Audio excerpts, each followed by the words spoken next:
Hey everyone. Well, we won 20-17. But however, I'm going to say this. Mike McCarthy, Kellen Moore, you really have poor situational awareness and very ignorant clock management. I mean, here's the thing. With Greg Zuerlin, you don't know what you're going to get with him because he was very shaky last week. He missed a 60-yarder. He missed a 30-something yarder field goal, and then he missed an extra point. He was definitely on shaky grounds, and he didn't consistently make the 50-yarders. You don't know if he was going to make that. I mean, I'm glad he made it. Glad we won, but there's just, you shouldn't really put all your eggs on one basket for a very shaky kicker. That's what I wouldn't have done. Here's what I would have done. I would have tried to get as much yards as you possibly can. Put Greg Zuerlin into a comfortable position to kick that field goal. That's what I would have done.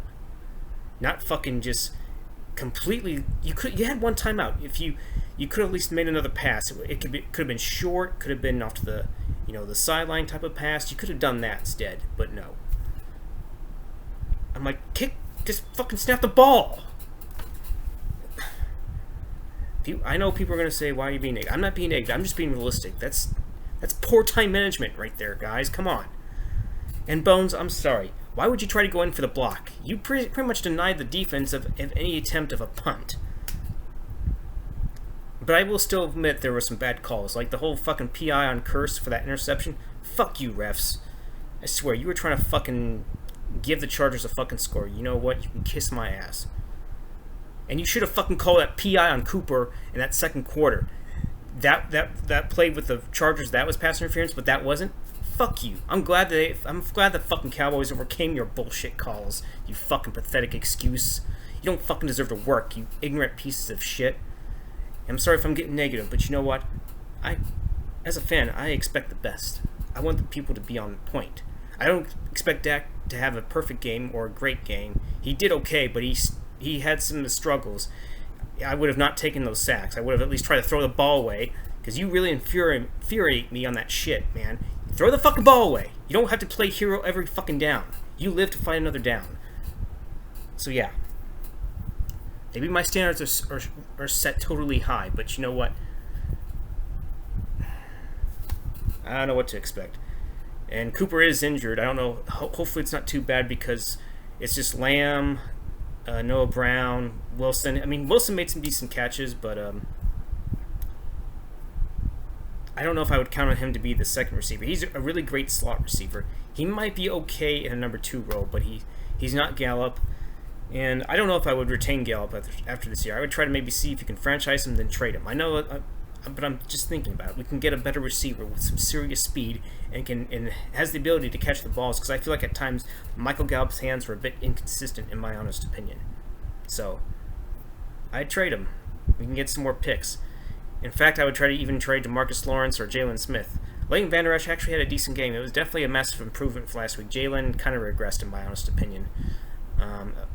He's very lucky that that tight end, I guess it was Cook. He's lucky that tight end didn't. He's lucky that he didn't make that catch, because it was a bad pass that was forced by Micah Parsons. For the most part, the defense did better at holding the Chargers down to 17 points, but they allowed some big completions, like that one 42-yard completion to I can't remember if it was Allen or Guyton or Williams. I don't think it was Williams. It was one of those two, I think. But you need to. The coverage needs to be on point. And Brown, of course, didn't play that great as usual, as to be expected. I would try to at least try to get Nashawn Wright involved, because Brown didn't even tackle good either. He's a liability out there. But of course, the coaches are too stubborn, especially Dan Quinn, to fucking adjust or at least give the rookies a chance. You need to give the rookies a fucking chance for once. You need to give them a chance, Dan Quinn. You need to fucking open up your fucking beer goggle eyes that you have on there, or your stupid egomaniac. Or that came out wrong, but get your maniac or ego out of your fucking brain and fucking at least start one of the rookies. Because I have a feeling that Joseph is still going to be out, but you know what? Hopefully against the Panthers, you activate him. He needs to be out there. He needs to be covering. He needs to take in some experience. That's how Diggs eventually got better later in the season. So yeah, that's gonna do it for me. Go Cowboys. I'm glad we won, but the coaching staff, you need to fucking pull your heads out of your asses, and y'all need to be really creative with the game, with the play calling, putting people in motion, and also defense needs to really step up in both the run and pass, because Herbert had over 300 yards. You need to do a fuckload better than what you did today. Otherwise, Hurts will go off on us like he almost did in the last game we played him in. So yeah. Anywho, that's gonna do it for me. Like I said before, this is gonna be. I'm glad we won, but hey, I guess I'll take it. Anywho, I guess I'll see you guys later. Bye bye.